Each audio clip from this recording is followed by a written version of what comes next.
নাহমাদুহু ওয়া নুসাল্লি আলা রাসূলিহিল কারীম, আম্মা বাদ। প্রিয় শ্রোতারা, আজ আপনাদের সম্মুখে অল্প টাইমের ভিতরে যে 7টি গুণ যে মুমিনের ভিতরে পাওয়া যাবে, সেই মুমিন দুনিয়ার মধ্যেও সফল হইবে, সাকসেস হইবে, কামিয়াবি হইবে, আখিরাতে যায় জান্নাতে ফেরদাউস পাবে। সেই 7টি গুণের কথা আল্লাহ পাক সূরা মুমিনুন 18 নম্বর পারার ভিতরে ডিটেলস হিসাবে, সিরিয়াল হিসাবে বর্ণনা করেছে। সেই 7টি গুণের কথা আমি আপনাদের সম্মুখে সিরিয়াল হিসাবে বয়ান করতেছি। আপনারা শুনে এই গুণটি নিজের ভিতরে আনার চেষ্টা করেন। আমি প্রথমেতে বয়ান করতেছি সেই গুণগুলা, তারপর ব্যাখ্যা হিসেবে বয়ান করব। সেই গুণের মধ্যে থেকে 1 নম্বর গুণ হলো খুশু খুজুর সহিত নামাজ পড়া। খুশু খুজুর সহিত নামাজ পড়ার বিষয়ে আমি তফসিল হিসাবে পরে বলতেছি, শর্টকাট হিসাবে ব্যাখ্যা পরে বলবো। শর্টকাট হিসাবে এখন জেনে নেন। 2 নম্বর যেটা গুণ, সেটা হলো বেহুদা কথা এবং কাজকর্ম থেকে পয়সা থাকা। 3 নম্বর গুণ যেটা হলো জাকাত আদায় করা। জাকাতের ডিকশনারি হিসাবে অর্থ হয়েছে পাক করা। তো এই জায়গার ভিতরে জাকাত তো আদায় করা, যেটা মালের থেকে জাকাত আদায় করা হয়।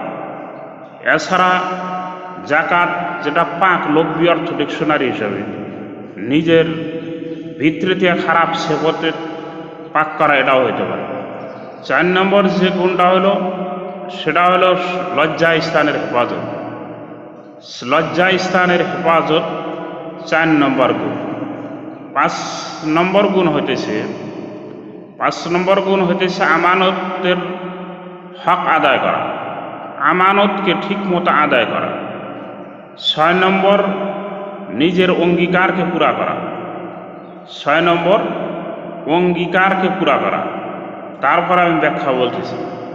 7 নম্বর নামাজের পাবন্দি করা, অর্থাৎ নামাজ গোনা সঠিক টাইমে 5 ওয়াক্ত নামাজ আদায় করা। এটা হচ্ছে 7 নম্বর সেবক। এখন কোরআনের আয়াতের থেকে ডিটেলস হিসাবে শোনেন। তো আল্লাহ তাআলা বলতেছেন, কাদ আফলাহাল মুমিনুন। 1 নম্বর সেবক তো মুমিন থাকতেই হবে, মুমিন না হলে হবে না। তো আল্লাহ তাআলা বলছেন কাদ আফলাহাল মুমিনুন, ওই মুমিনরা সফল হয়েছে, অর্থাৎ দুনিয়া এবং আখিরাতে সফলতা হইবে, কামিয়াবি হইবে, সাকসেস হইবে। যে মুমিনের ভিতরে নিচের গুণগুলো আছে, নিচে যেগুলা গুণ বয়ান করা হবে, এই গুণগুলো তার ভিতরে আছে। 1 নম্বর আল্লাযীনা হুম ফি সালাতিহিম খাশিউন, যারা নাকি নামাজ খুশু খুজুর সহিত আদায় করে। খুশু খুজু আমরা বহুত জায়গায় শুনতে পাই, কিন্তু খুশু খুজুর অর্থ কি? সংক্ষেপে শুনে নেন। খুশু খুজুর অর্থ হইল যে নামাজটা এইভাবে আদায় করা যে ইচ্ছাকৃতভাবে দিলের ভিতরে গায়রুল্লাহর ইয়াকিন, আল্লাহ ছাড়া কোনো খেয়াল না আনা, এবং শরীরের দ্বারা কোনো এমন হরকত বা নড়াচড়া না করা যেটা নামাজের মধ্যে পড়ে না। নামাজের মধ্যে যেগুলো নড়াচড়া করা লাগে, ওগুলো তো করাই লাগবে। এছাড়া নামাজের সারা যে নড়াচড়া, ওইগুলা যে করব নামাজের ভিতরে, তার ভিতরে খুশু খুজু নেই। তো খুশু খুজু এক শব্দের মধ্যে আমি বুঝা দিতেছি যে দিলের ভিতরে গায়রুল্লাহর খেয়াল ইচ্ছাকৃতভাবে না আনা এবং শরীরকে স্থির রাখা, এরই নাম খুশু। যে এভাবে নামাজ পড়ে তার ভিতরে খুশু খুজু আছে, আর যে এভাবে পড়ে সে মুমিন সাকসেস হবে, কামিয়াবি। 2 নম্বর গুণ যেটা কোরআনে বলা হয়েছে আল্লাযীনা হুম আনিল লাগবি মুরিজুন। 2 নম্বর গুণ হলো বেহুদা কাজকর্ম ও কথাবার্তার থেকে যে মুমিন দূরে সরে থাকে। 2 নম্বর গুণ কি? বেহুদা কাজকর্ম এবং কথাবার্তার থেকে দূরে সরে থাকা। যার ভিতরে এই সফরটা আছে সেও সাকসেস, কামিয়াবি। তো বেহুদা কর্ম যেটা দুনিয়া এবং আখিরাতে কোনো ফায়দা নাই, এই ধরনের কাজকর্ম কথাবার্তার থেকে ফাঁকে থাকা, এটা সাকসেস হওয়ার, কামিয়াবি হওয়ার চিহ্ন। ওয়াল্লাযীনা হুম লিয-যাকাতি ফাইলুন। 3 নম্বর গুণ যেটা হলো সেটা হলো জাকাত দেওয়ার সিফত থাকা লাগবে। জাকাতের লোকবিনয় বা ডিকশনারি হিসাবে যেটা অর্থ, এটা হলো পাক করা। অর্থাৎ এই জায়গার ভিতরে জাকাত দেওয়া অর্থ হইতে পারে, নাইবা নিজের ভিতরে থেকে খারাপ গুণগুলা যেরকম তাকাব্বুর, হাসাদ, বখুলাতা, এগুলা দূর হইতে পারে। তো 3 নম্বর সিফত জাকাত দেওয়ার গুণ থাকতে হবে। 4 নম্বর সিফত আল্লাযীনা হুম লিফুরুজিহিম হাফিজুন। 4 নম্বর সিফত যেটা, ওটা থাকতে হবে কি? নিজের লজ্জা স্থানকে হেফাজতকারী হইতে হবে। লজ্জা স্থানকে হেফাজত করতে হবে। নিজের স্ত্রী এবং দাসী যেগুলা আগেকার যুগে ছিল, ওই দাসী ব্যতীত সমস্ত হারাম, সমস্ত পন্থা, সমস্ত খায়েশকে মিটানের যত লাইন আছে, সমস্ত লাইনের থেকে নিজের লজ্জা স্থানকে হেফাজত করা। এর মধ্যে বহুত লাইন আছে, জেনা আছে এবং ইস্তেমনাবিল ইয়াদ, হাতের দ্বারা মনি বীর্য ফেলান, নাইবা বিবির সাথে পিছনের রাস্তা দিয়ে সঙ্গম করা, নাইবা আরও রাস্তা আছে। এই সমস্ত রাস্তা হারাম রাস্তা, হালাল রাস্তা কোরআন হিসাবে শুধু বিবির সাথে এবং দাসীর সাথে, যে দাসী এই জামানা নাই। এছাড়া যত রাস্তায় নিজের শহওয়াত মিটাইবে, নিজের খাহেশ, নিজের চাহিদা মিটাইবে, সমস্ত হারাম পন্থা মিটানো হবো। আর যে মুমিন সাকসেস, কামিয়াবি হইতেছে, সফল হইতেছে, তার শরমগা, তার লজ্জা স্থানকে বিবি ছাড়া সমস্ত লাইনের থেকে হেফাজত করতে হবে। এই সেবত তার ভিতরে থাকতে হবে। এটাই বলেছে আল্লাযীনা হুম লিফুরুজিহিম হাফিজুন, যারা নাকি নিজের লজ্জা স্থানকে হেফাজত করে, ইল্লা আলা আজওয়াজিহিম আও মা মালাকাত আইমানুহুম ফাইন্নাহুম গায়রু মালুমিন। হ্যাঁ, নিজের বিবিদের সাথে, অর্থাৎ বিবির থেকে নাইবা দাসীর থেকে লজ্জাস্থানকে হেফাজত করা জরুরি না। অর্থাৎ তাদের সাথে সঙ্গম, তাদের সাথে সহবাস চলে। তো এছাড়া যত লাইন আছে, সমস্ত লাইন সহবাস নাইবা তাদের সাথে যে কোনো জানোয়ারের সাথে যদি জেনা করে, নাইবা তার সাথে সঙ্গম করে, তাও এই আয়াত হিসাবে সে মমিন, যেগুলা মমিন সাকসেস হবো, সেই মমিনের ভিতরে পড়বে না। ফামান ইবতাগা যালিকা ফাউলাইকা হুমুল আদুন। যারা নাকি বিবি ছাড়া অন্য রাস্তায় শহওয়াতকে, খায়েশকে মিটাইবে, ফাউলাইকা হুমুল আদুন, তারাই আল্লাহ যেটা সীমা নির্ধারিত করে দিয়েছে, সীমা যেটা নির্দিষ্ট করে দিয়েছেন, এটা লঙ্ঘনকারী। ওয়াল্লাযীনা হুম লিআমানাতিহিম ওয়া আহদিহিম রাউন।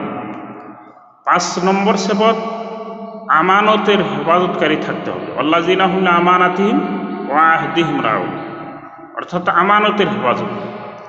আমানত দেওয়া মতলব এটাই না যে আপনার কাছে 1000 টাকা রাখছে, সেটা আপনি আমানত রাখলেন, ভাঙ্গা খাইলেন না, এটা না। আমানত দেওয়া মতলব যেগুলা জিম্মাদারি আপনি নিছেন, সমস্ত আমানতের পরে।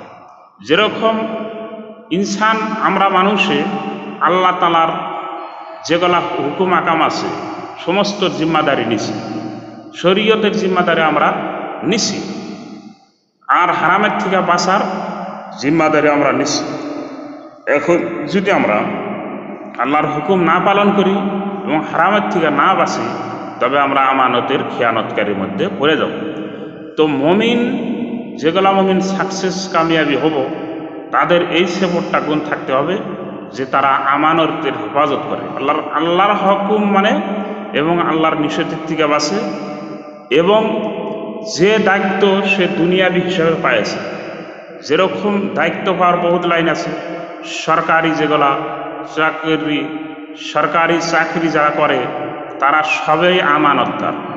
তাদেরকে যেগুলা কাম সুপরত করা হয়েছে, তাদেরকে যেটা দায়িত্ব দেওয়া হয়েছে, এই না কামের মধ্যে যদি তারা কামের মধ্যে ত্রুটি করে, তারা আমানতের খেয়ানতের মধ্যে পড়ে যাব, অর্থাৎ এ আয়াত হিসাবে তারা আমানতের খেয়ানতকারী হিসেবে পড়ে যাব।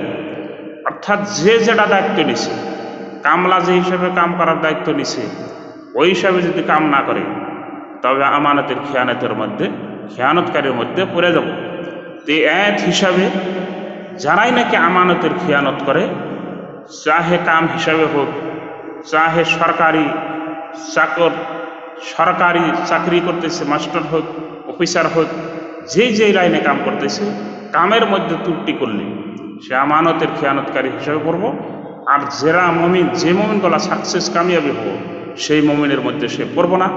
কেননা এখানে 5 নম্বর সেপত, তার ভিতরে আমানতের হেফাজতকারী সেপতটা থাকতে হবে। 6 নম্বর সেপত, ওটা হলো আহদিহিম রাউন। যে মমিন কামিয়াবি ও সাকসেস হব, তাদের ভিতরে 6 নম্বর সেপত থাকতে হবে অঙ্গীকারকে পুরা করা। আহদিহিম রাউন অর্থাৎ অঙ্গীকারকে তারা পুরা করে। অঙ্গীকার একটা, ওয়াদা একটা। ওয়াদা হলে একতরফে থেকে হয়। যেরকম আমি একজন ওয়াদা করলাম একজন ব্যক্তির কাছে যে আমি অমুক টাইমে তোমার কাছে যাব, এটা ওয়াদা। আর অঙ্গীকার 2 তরফে থেকে হয়। যেরকম যায় তার ওমর একটা বস্তুর উপরে একত্রিত হল যে 10 বছর আমাদের সাথে তোমাদের সাথে কোনো যুদ্ধ হব না, তো এটা হলো অঙ্গীকার। অঙ্গীকার 2 তরফ থেকেই সঠিকভাবে আদায় করতে হবে। যে অঙ্গীকারকে ভঙ্গ করে তাকে গাদ্দার বলা হয়।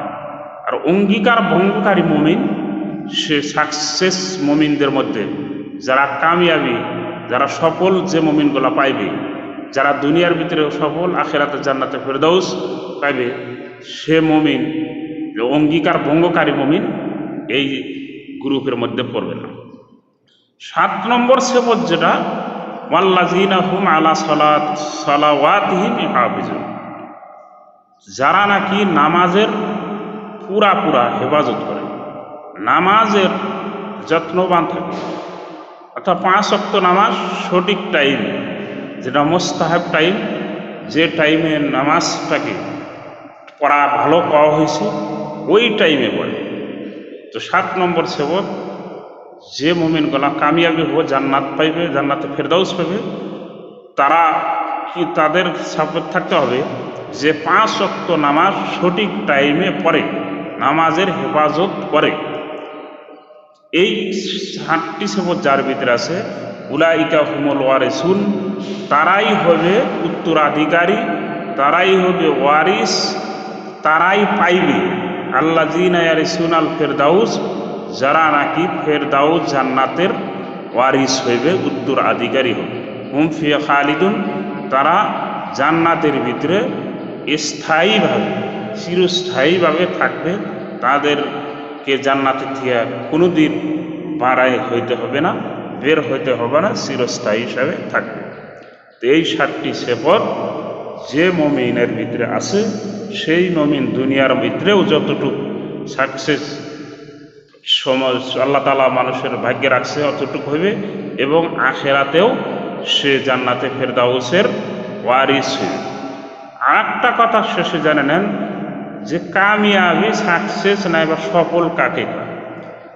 তো তাফসীরে মারিফুল কোরআনে লিখছেন যে সফল কয় সমস্ত মকসুদ, সমস্ত চাহিদা পূরণ হওয়া এবং সমস্ত কষ্ট থেকে বাইসা যাওয়ার নামই হলো সফলতা, কামিয়াবি, সাকসেস।